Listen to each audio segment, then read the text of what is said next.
What is up, everyone? Welcome back to another episode of the Fantasy Fellow Show.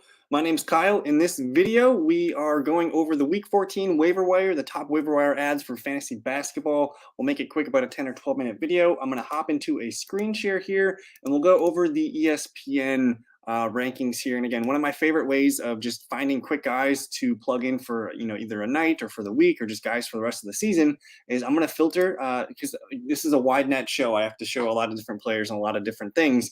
So I'm filtering by all, and I'm going to come down here a little bit, and I'm going to scroll over, and we're going to hit the plus minus. And this is going to show us the top added players over the last 7 days. And that also is going to show us the percent rostered. So we have a list here. The top, there's a lot of guys up here that should be available in most leagues, especially if you play in 10-man. 12-man, they're probably picked up, but we're going to start with Killian Hayes, the point guard for the Detroit Pistons. He's averaging almost 28 fantasy points per game over the last 7 days, and he's only 33% rostered. So this is a player that you could pick up for the rest of the season, and he can be a starter for you. You look at his minutes here, fantastic minutes. He's a good scorer. Look at the assist numbers, and then look at the steals, especially if you play categories. He's going to touch 4 or 5 categories per night for you. So Killian Hayes, solid pickup. And you can see his last 7-day stats, and they compare it to the season stats. His minutes are up almost 5 minutes per game. Scoring's up about 2.5 points. Rebounds are down a little bit, but the assists are up, the steals are up, and blocks or whatever. But overall, Killian Hayes making a mark here for the Detroit Pistons. He ranks 21st in this scoring format. Next is Victor Oladipo. He's only 25% rostered, averaging 32 fantasy points per game here. So that's up massively from his season average of 24.7. This is a guy that probably is available in 10-man, maybe even in 12-team leagues, but he's on a streak here of 5 straight games over 30 fantasy points. He did put up a 45 point not too long ago on New Year's Eve, and it's just looking pretty good here for minutes, for points, for categories, for everything. You can see his last 7-day stats. Minutes are up about almost 6 minutes per game. Scoring's up about 5 points per game. Rebounds up of almost a board and a half. 2 assists, more per game, and the steals and the blocks are kind of the same. But Oladipo, man, stepping in for the Miami Heat, playing really well, playing his best stretch of the season so far. So he's a must-add at this point. Markelle Fultz, we've documented him a couple times on the show the last few weeks. 42% rostered, roughly averaging 28 points per game. Jalen Williams, the Oklahoma City Thunder, shooting and small forward here, 29 fantasy points per game, only 24% rostered. I love the dual eligibility, and he's been getting pretty consistent minutes for the last month or so. Like, pretty nice stats, 32 minutes per game, about 12 points, almost 5 rebounds, 4 assists, a block and a half, or a steal and a half, and he gets blocked. So if you look, he's got a couple games with 5 categories, but otherwise it's 4 to 5 categories per night. The scoring, he does have a dip every now and then, but for the most part, it is in the double digits, and he's going to touch the boards, assists, the steals. This is really, really nice here. This is a player that you can add for the rest of the season. So Jalen Williams for the OKC Thunder. TJ McConnell, the guy on the cover today, filling in big time here. He played earlier today as I record this. Again, it's Monday, January 16th. Happy MLK Day to everybody. But he's filling in for, I can't remember who's injured. Who got injured on the Pacers that he stepped in for? It was Halliburton. So Tyrese Halliburton's out for the next couple games. And some monster numbers here by TJ McConnell. In the last 4 games, 26 minutes, 24, 24, and 32 today against the Bucks. A season high 29 points, but otherwise he's good for kind of low double digits. Dude gets rebounds, and we know he gets assists. And then you look at the steals here, everything's ramping up. So the more minutes McConnell gets, the better he plays. And you can see it in the fantasy scoring column: 39, 37, 38, 56 today against the Bucks. So as long as Halliburton's out of the lineup, and they did say that he's going to be out for basically 2 weeks, maybe even more. We'll see. He had the elbow and maybe the knee. I can't remember. But either way, no Halliburton, no problem. TJ McConnell is the guy you're looking for. Only 11% rostered, and he's putting up a ton of points. Mason Plumlee, he's been on the show for the last month or so. He's 53% rostered now, averaging 36 points per game.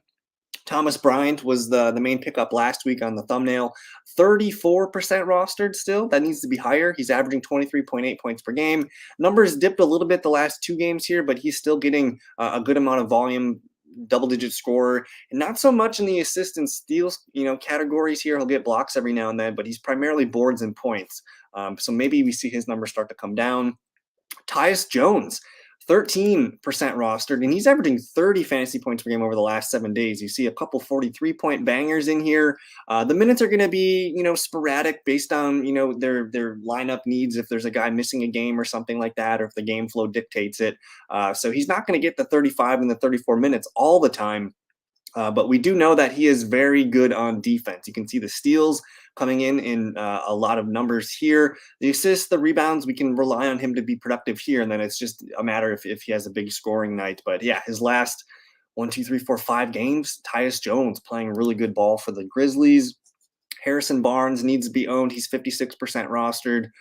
Royce O'Neal, he's an interesting guy because he was playing well at the beginning of the year. You can see he's averaging 25 points per game on the year, but his last 7 days, he's seen an uptick. He's averaging about 33 fantasy points, and you can see his minutes. Like, this is a guy that plays a ton of minutes. He's a starter for the Nets, 33, 38, 35, 36, 35 minutes.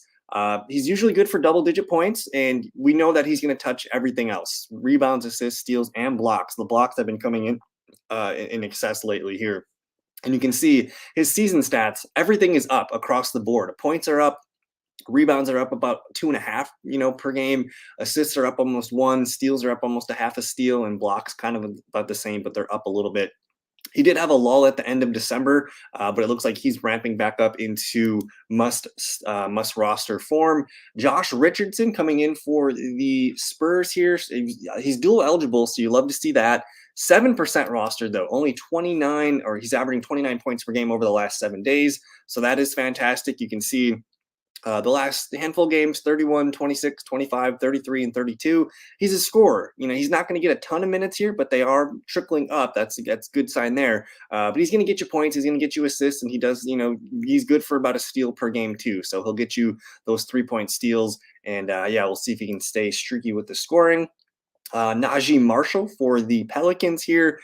This one's big. He's filling in for the injuries that they're going through right now. He's only 10% rostered, averaging 30 fantasy points per game. Look at the minutes since about January 4th, 33, 33, 38, and beyond. Really consistent scoring option for them the last couple weeks. And then he's not like an amazing rebound, assist, or steal guy, but he does chip in significantly enough to make you some big fantasy nights. So Najee Marshall needs to be added in all formats. Walker Kessler, we talked about him on the show last Thursday. Not a very exciting prospect, but he's kind of just he's just a dirty worker. You can see his last few games put up a 59-point game. That was today against the Timberwolves, 38 against the Sixers, and then 50 against the Magic. So he's starting to really come together here. You like the minutes, 31, 32, 27, 30. The scoring, hopefully he can kind of settle in the double digits here. But look at the consistency with the rebounds the last 5 games. 21, 12, 9, 11, 11. Look at the blocks too. He had a couple games here, 7 blocks and 6 blocks in those games. Really productive young player. The rookie starting to put it together here for the Utah Jazz. Okongwu, 24% rostered, averaging 45 points per game. I'm going to look at these stats here. So he put up a 67-point game. That's kind of skewing things a little bit, but if you take that away, he's still playing really well. The minutes, look at his last 7 days. He's up about 12 minutes per game. Points are almost up 2.5. The rebounds have doubled to 14 per game. Assists are up, steals are up, blocks are up. Just some massive stats here as he's riding a nice little hot streak. He's basically since the New Year's when he kind of took over and has been getting a ton of minutes. So it's looking really, really good here. Splitting time with Capella. So it looks like he's back today. We can check with that box score later. But good news for Okongwu. A couple more guys I'm going to rifle off for you that should be picked up in 12-team leagues. Gabe Vincent, the point guard for the Miami Heat. Only 4% roster. He's averaging 36 points per game over the last 7 days. DeAndre Hunter, 20% rostered. 23 points per game, that's fine. In a 12-man league, that's okay to have him as your worst player. Andrew Nembhard here, 5% roster, 20 points per game, benefiting from Tyrese Halliburton injury. A couple other guys to shout out: Bruce Brown, Norman Powell. These guys need to be picked up. There's Sadiq Bey. He's well owned, but he's starting to play really good ball here. And then Isaiah Jackson, he's the name to keep an eye on. He didn't play much at all. I'm not sure why, but he had a couple games here that were worth monitoring. So keep him on your watch list, because when he gets minutes, he gets big time fantasy numbers. And that's about it. We're going on about 10 minutes here. I'm going to apply one more filter just to see what I can find for you guys. I think we covered the majority of the guys that I wanted to shout out. There's Okongwu playing massively, 45 points per game over the last 7 days. There's TJ McConnell, probably the second best ad behind Okongwu. And then Kessler, Walker Kessler here. So those are some of the top names available for you guys. Check out Mason Plumlee. He needs to be rostered. Not sure why he's so dang low. There's Gabe Vincent. So, again, a couple of the top 5 names here. Royce O'Neal, checking the numbers here. Victor Oladipo. There's Norman Powell. He's probably getting some big minutes here. Looks like his minutes and points and everything else is up. So he's on a positive trend right now where he's hit 30 plus fantasy points in the last 5 games. His low games are 22 and 27. He's purely a scoring option, but he does enough to chip in with the rest of the stats to be productive for you. So that's going to do it. If you guys are new to the channel, definitely subscribe, share the video, like, all that good stuff. It helps us grow. I want to thank you for your time. Good luck, and let me know if you guys have any questions. We'll see you in a future video. Peace.